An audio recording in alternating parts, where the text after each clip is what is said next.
ሰላም ጤና ይስጥልን ተመልካቾቻችን እንደምን ዋላችሁ እንደምን አመሻችሁ ከአንከር ሚዲያ ዝግጅት ክፍል ያክብሮ ሰላምታችንን እናቀርባለን የዕለቱን ወሬዎች ከዘውትር ተሳታፊያችን ጋር በመሆን ወደ እናንተ እናደርሳለን አብራችሁን ቆዩ ከመከላከያ ሰራዊት ተጨማሪ ከፍተኛ ወታደራዊ መኮንኖች በጡረታና በመልቀቂያ እየተሰናበቱ መሆኑ ተገለጸ የደቡብና የአማራ ተወላጆች በብዛት የሚገኙበት የከፍተኛ መኮንኖች ክፍል አሁንም በመልቀቂያና በጡረታ ስም ሰራዊቱን እየተለዩ መሆናቸው ነው ያገኘነው መረጃ የሚያመለክተው ከዚህ ቀደም በጡረታ ተሰናብተው ከነበሩት ሌተናል ጀነራል አስራት ዲኔሮ የመከላከያ መረጃ ዋና መምሪያ ኃላፊ ነበሩ ሜጀር ጀነራል አለሙ አየነ የደቡብ እዝ ምክትል አዛዥ ሎጂስቲክ ኃላፊ የነበሩ ሜጀር ጀነራል ታገሰ ሌምቤቦ የኮማንዶና የአየር ወለድ እዝ ምክትል አዛዥ ለሎጂስቲክ ኃላፊ የነበሩ እንደዚሁም ብርጋዴር ጀነራል ሻምበል በየነ የ31ኛ ክፍለ ጦር አዛዥ የነበሩ አቅምና ችሎታ እያላቸው በጡረታ ስም እንዲለቁ መደረጋቸው ነው ያገኘነው መረጃ የሚያመለክተው ከዚህም በተጨማሪ ብርጋዴር ጀነራል አባተ አሊም ከዚሁ ተሰናባች ከሆኑ ከፍተኛ መኮንኖች ውስጥ የሚገኙ መሆናቸውንም ከመከላከያ የደረሰን መረጃ ያመለክታል በሌላ በኩል የመከላከያ ስነልቦና ግንባታ ዋና መምሪያ ክፍል ውስጥ ሲሰሩ የነበሩ ከ8 በላይ ወታደራዊ ጋዜጠኞችና አመራሮች ሰራዊቱን መልቀቃቸው ተገለጸ በከፍተኛ ጫና ውስጥ የሰነበቱት እነዚህ ጋዜጠኞችና አመራሮች ወደ ፋኖና የኦሮሞ ነጻነት ሰራዊት የተቀላቀሉ ሲሆን አብዛኞቹ ሀገር ጥለው መውጣታቸው ነው ለአንከር ሚዲያ በደረሰ መረጃ ላይ ተገለጸው ይህ በእንዲህ እንዳለ በመከላከያ ሰራዊት ውስጥ የደሞዝ ጭማሪ ጥያቄ ይቀሰቀሳል በሚል ስጋት ውስጥ የገባው የብልጽግናው አገዛዝ ሰሞኑን የመከላከያ መምሪያ ኃላፊዎችን ሰብስቦ ጫና ሲፈጥር እንደነበረ ያገኘነው መረጃ ያመለክታል የፕላን ሚኒስትሯ ዶክተር ፍጹም አሰፋና የመከላከያ ሚኒስትሯ ኢንጂነር አይሻ መሐመድ በጋራ ሰብስበው ለሰራዊቱ ደሞዝ ጥያቄ አግባብ እንዳልሆነ ወቅቱም እንዳልሆነና መንግስት በከፍተኛ ችግር ውስጥ የሚገኝ በመሆኑ የደሞዝ ጥያቄ ማስተናገድ እንደማይችሉ ገልጸዋል ከሰራዊቱ አመራሮችም ይህ ችግር የኛም ችግር ነው የህዝቡ ችግር እኛ ላይ የሚንጸባረቅ በመሆኑ ጥያቄውን እንጋራለን ብለው በፊት ለፊት መግለጻቸውን ተከትሎ በሰራዊቱ ከፍተኛ አዛዦች በኩል ጫና እንዲፈጠርና ጥያቄው ተዳፍኖ እንዲቀር እንዲደረግ ትዕዛዝ መተላለፉን ነው ያገኘነው መረጃ የሚያመለክተው በዚህ ጉዳይ ላይ የዘውትር ተሳታፊያችንን መረጃና አስተያየት እንቀበላለን እንግዲህ ባለፈው 6 የአማራ ከፍተኛ ወታደራዊ መኮንኖች በመልቀቂያ ስም ከሰራዊቱን እንዲሰናበቱ ተደርጓል አሁንም ቀጥሏል የደቡብ ተወላጆችም ጭምር ሰራዊቱን እንዲለቁ እየተደረገ ነው ምን እየሆነ ነው መከላከያ ሰራዊቱን አብይ ምን እያደረገው ነው ያለው ያዝ በሙሉ ደግፎኛል ብሎ ጠቅላይ ሚኒስትሩ አንዴ ዶክተሮችን እየሰበሰበ የሕክምና ትምህርት ሲያስተምር መምህራኖችን ሰብስቦ ስለ ትምህርት አሰጣጥ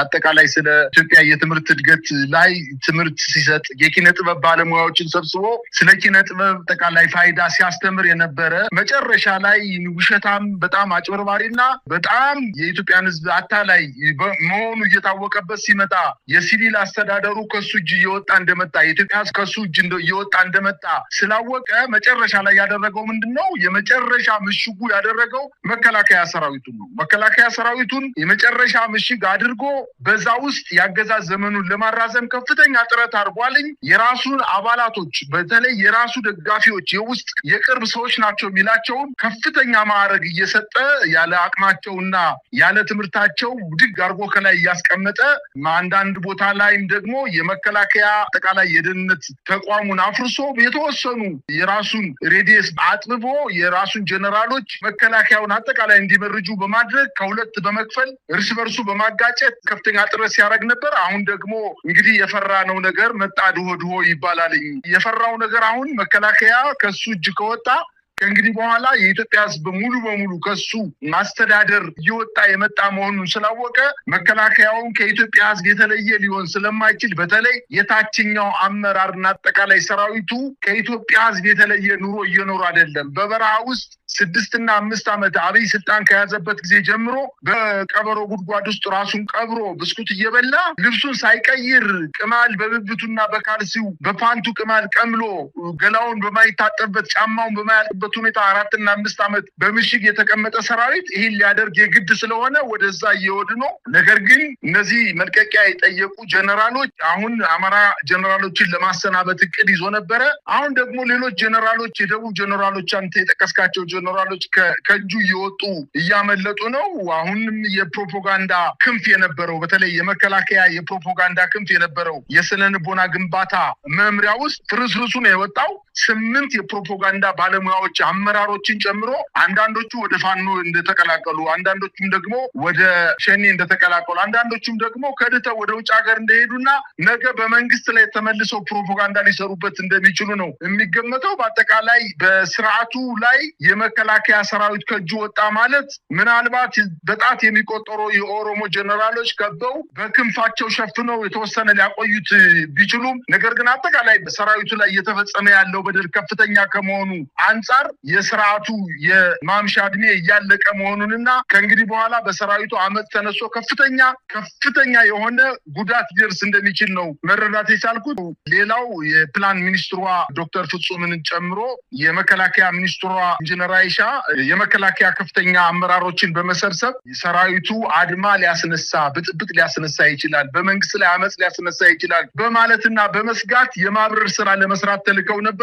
ነገር ግን ከከፍተኛ ወታደራዊ መኮንኖች የተመለሰላቸው መልስ በጣም የሚገርም ነው። እኛ የህዝቡን ኑሮ እኛም እየኖርነው ነው። ምናልባት ጥቂት በጣት የሚቆጠሩ ጀነራሎች ሀብተዋል፣ የጥይት ድምፅ ሰምተው አያውቁም፣ ከፍተኛ የሆነ ደረጃውን የጠበቀ ኑሮ እየኖሩ ነው። አብዛኛው 99% ሰራዊቱ ግን ከፍተኛ ጉዳት ላይ በመሆኑ እኛ ከህዝቡ የተለየን ስላልሆን ጥያቄዎቻችሁን አንቀበልም በማለት እነሱ ተስፋ ሰጠው በሚቀጥለው ዓመት እንደዚህ አይነት የሰራዊት ደሞዝ ይጨመራል፣ እንዲህ አይነት ጥቅም ይደረጋል፣ በተወለዳችሁበት ክልል አካባቢ መሬት እንሰጣቸዋለን ብሎ ትምህርት መምሪያው ላይ ወይም ትምህርት ሚኒስቴር ላይ ሰብስበው መምህራንን ሊደልሏቸው እንደሞከሩት አይነት የመከላከያ ሰራዊቱንም ለመደለል ከፍተኛ ጥረት ቢያደርጉም እነዚህ ሁለት የመንግስት ባለስልጣናትን ሰራዊቱ በተለይ ከፍተኛ መኮንኖች አሳፍረው መልሰዋቸዋል። ከፍተኛ መጠራጠርና ከፍተኛ ግጭት ውስጥ ገብተው ነው ስብሰባው ያለ ውጤት የተበተነው። መሳይ ይህንን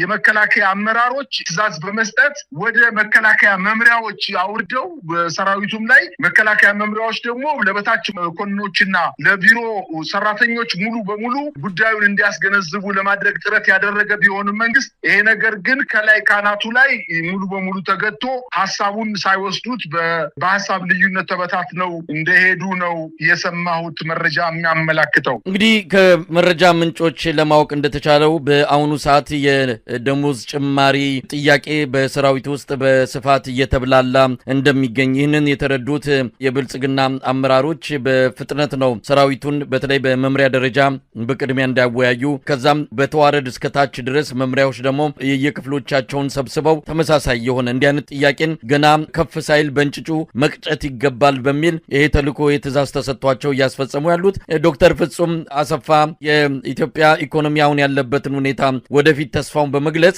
አሁን በደሞዝ ጭማሪ ሰበብ ኑሮ ውድነት የከፋ እንዲሆን ያደርጋል እንጂ ምንም ለውጥ አይመጣምና የሌላውን የጸረ ሰላም ኃይሎችን አጀንዳ እናንተ ልትሰሙ አይገባም በሚልም ጫና በመፍጠር ነው እንግዲህ ጉዳዩ ጥያቄው እንዲድበሰበስ እያደረጉ የሚገኙት። ቀደም ሲል እንደተባለው የመከላከያ የፕሮፓጋንዳ ክፍል ውስጥ የሚሰሩ 8 ጋዜጠኞች ናቸው የለቀቁት። በእነዚህ ምትክ ሰሞኑን መከላከያ ማስመረቁን ገልጿል። በአንድ ጊዜ ይህን ያህል የፕሮፓጋንዳ የመከላከያ ባለሙያዎችን ማስመረቁ ምን ያህል የሰው እጥረት እንደገጠመውና ሰዎች ባለሙያዎች እየለቀቁ እንደሄዱ የሚያረጋግጥ ሆኖ ነው የተገኘው። እንግዲህ የተወሰኑትን ለማግኘት ሞክረናል፣ በተለይ ከሀገር የወጡትን ለማግኘት ሞክረናል።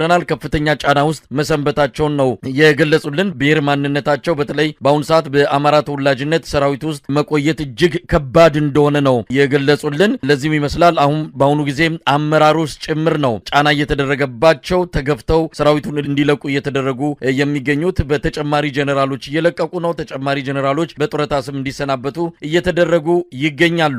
መከላከያ ሰራዊቱ በፊት ከነበረው በዋት ዘመን ከነበረው የበለጠ ቁመናው እየወረደ የመጣበትና የአንድ አካባቢ የአንድ ሰፈር ልጆች መከላከያ እየሆነ የመጣበት ሁኔታ ነገ ከነገ ወዲያ ለሀገሪቱ አጠቃላይ ብሔራዊ አደጋ ስጋት በሚመጣበት ጊዜ የሚከላከል ኃይል እንዳይኖር ነው እያደረገ የሚገኘው። እንግዲህ መረጃዎች አሁንም እየወጡ ናቸው ያሉት በመከላከያ ሰራዊት ውስጥ ጥያቄ እንዳይነሳ የበታች አመራሮች ከሀብቱ እንኳን ያለ ያላገኙ በመደበኛ ደሞዛቸው አገልግሎት እየሰጡ የበታች መኮንኖች ጭምር ጥያቄ እያነሱ መሆናቸውን ነው የደረሰን መረጃ የሚያመለክተው።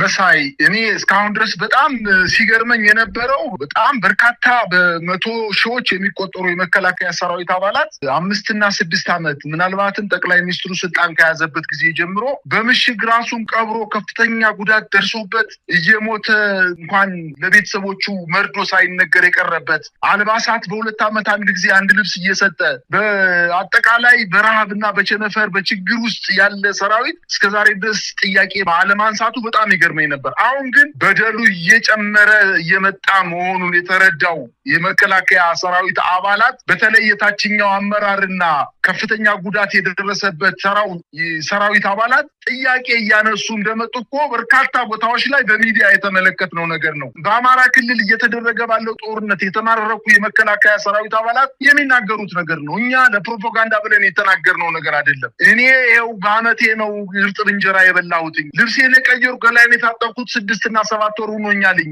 ቀበሮ አፈር ይበልተ አፈሩ መስለን እየኖር ነው እያሉ እየተናገሩ ነው። እነዚህ ለምን ጥያቄ እስከዛሬ ድረስ እንዳላነሱ ይርመኛል። አሁን ግን ገብቷቸዋል። የምቧይ ካብ እየሆነ ነው ስርዓቱ። አጠቃላይ በአገዛዝ ሂደቱ የምቧይ ካብ እየሆነ ነው፣ መፍረስ ጀምሯልኝ። እንግዲህ የአሳ ግማቱ ካናቱ ነው የሚባለው። ከላይ ካናቱ እኔ መካበታለው በጣም የኔን ያገዛዝ ዘመኔን ሊያራዝምልኝ የሚችለው መከላከያ ሰራዊት ነው በማለት ከመከላከያ ሰራዊት ጋር ተጣብቆ የኖረው አብይ አህመድ ዛሬ መከላከያ ሰራዊቱ በቡድን ከፍሎ የተወሰኑ የራሱ ዘመዶችና የራሱን አካባቢ ሰዎችን በጣም ጥንቃቄ በተሞላበት ሁኔታ ቢያደርግም ይኸው ጥያቄው እየተነሳ እሱ ጭንቀት ላይ መግባቱን ነው እየተረዳን ያለ ነው። ይቀጥላል፣ ገና ይቀጥላል። ምናልባትም እሱ በመከላከያ ሚኒስትር ጥያቄዎች ተነሱ ይባል እንጂ አሁንም እዛው አፍንጫው ስር ላይ የሚኒስትሮች ምክር ቤት ላይ ሌሎቹም ሚኒስትሮች ጥያቄ አንስተው ሰውየውን ገለል የሚያደርጉበት ሩቅ አይደለም ብዬ ነው የምገምተው። መሳይ በአማራ ክልል በተለያዩ አካባቢዎች የሚደረገው የህልውና ተጋድሎ ተጠናክሮ ቀጥሏል። ባለፉት 2 ቀናት በአራቱም የአማራ ቀጠናዎች ከአገዛዙ ጥምር ኃይል ጋር ከፍተኛ ውጊያዎች መደረጋቸውን ያገኘነው መረጃ ያመለክታል። በተለይም በጎጃም ሞጣ አካባቢ የአገዛዙ ሰራዊት ላይ ከፍተኛ ኪሳራ ያደረሰ ጥቃት መፈጸሙንም ከደረሰን መረጃ ለመረዳት ተችሏል። በጎንደር ሰሞኑን የተጀመረው የህልውና ተጋድሎ ተጠናክሮ እየቀጠለ ሲሆን በተለይም በአገዛዙ የፌዴራል ፖሊስ ሰራዊት ላይ የተፈጸመው ጥቃት በሰውና በመሳሪያ ላይ ከፍተኛ ኪሳራ መድረሱን ነው ያገኘነው መረጃ የሚያመለክተው። በአማራ ክልል ስላለው ወቅታዊ የተጋድሎ እንቅስቃሴ ዙሪያ የዘውትር ተሳታፊያችን የሰበሰባቸው መረጃዎች አሉ። ወደዛ አልፋለሁ።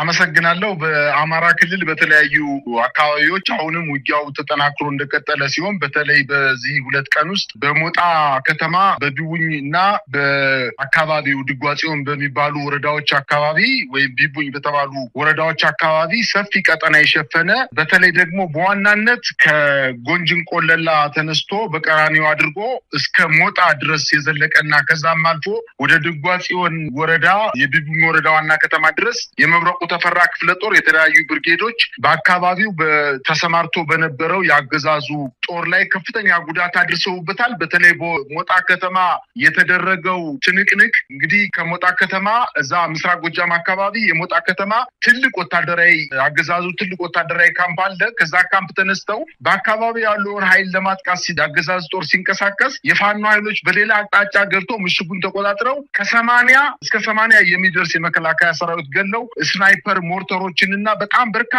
ተተኳሾችን ከከተማው ይዘው መውጣታቸውን ሰምተናል። በተጨማሪ ድጓጽዮን የሚባለው የቢቡኝ ወረዳ ዋና ከተማ የሆነችው ድጓጽዮን ላይ የፋኖ ኃይሎች እንዲሁም ሌላኛው ብርጌድ የመብረቁ ተፈራ ሌላኛው ብርጌድ ወደ ከተማዋ ዘልቆ በመግባት የዛን ያገዛዙን ጦር አባላት በምሽግ የነበሩትን ኃይሎች ሙሉ በሙሉ በመደምሰስ ከተማዋን ተቆጣጥሮ ይገኛል። እንዲሁም ዛሬ በጎንጅን ቆለላ አካባቢ ውጊያ በጣም የጠነከረ ውጊያ እየተደረገ ነው። በአጠቃላይ ከባህር ዳር ከተማ 48 ኪሎ ሜትር ከጎንጅን ቆለላ ጀምሮ እስከ በአዴት በኩል አድርጎ እስከ ድጓጽዮን ድረስ ያሉ ሁሉ በሁለት ቀናት ውስጥ ከፍተኛ ውጊያ እየተደረገ ነው። በድጓ ጽዮን ብቻ እንኳን ከ60 በላይ ያገዛዙ ጥምር ጦር አባላት ነው እንደተገደሉ መረጃው የደረሰኝ መሳይ። ሌላው እንግዲህ በትናንትናው ዕለትና ከትናንት ወዲያ በጎንደር ከተማ አይራ በተባለው አካባቢና ከቀበሌ እስከ ቀበሌ 18 ዘልቀው የገቡት የፋኖ ኃይሎች በዛ አካባቢ የነበረውን የመከላከያ ሰራዊት በመደምሰስ አካባቢውን ሙሉ በሙሉ ምሽጋቸውን ካፈረሱ በኋላ የሚይዙትን የሚማርኩትንና አንዳንድ ማርከው የሚወስዷቸውን የፖለቲካ ካድሮችን ይዘው አካባቢው እንደወጡ ነው መረጃው የደረሰኝ። ሌላው እንግዲህ በዛሬው ዕለት ትናንትና ማታ የጀመረው አርኖ ጋርኖ የሚባል ቀበሌ ያለ ማለትም ከአዲስ ዘመን ወደ ጎንደር በሚወስደው መንገድ ላይ የመከላከያ ሰራዊት አባላት ከዛ አካባቢ እንቅስቃሴ ሲያደርጉ ከበባ በመፈጸም በጣም በርካታ የፖለቲካ ካድሬዎችን ጨምሮ 2 የቢሮ ኃላፊዎችን ምክትል የቢሮ ኃላፊዎችን ጨምሮ በርካታ ወታደራዊ አዛዦችና እነሱን አጅቦ ሲንቀሳቀሱ የነበሩ የመከላከያና የአድማ ብተና ኃይሎች እንደተመቱና በአጠቃላይ በዛ በአርኖ ጋርኖ አካባቢ የተደረገው ውጊያ በፋኖ ኃይሎች የበላይነት እንደተጠናቀቀና ትልቅ ድል እንደተገኘ ነው መረጃው የደረሰኝ። በዚህ በጎንደር ቀጠና በተደረገው ውጊያ ከ100 በላይ የመከላከያ ሰራዊት አባላት እንደተገደሉ ሲገለጽ 4 ከፍተኛ ወታደራዊ አዛዦችን፣ 3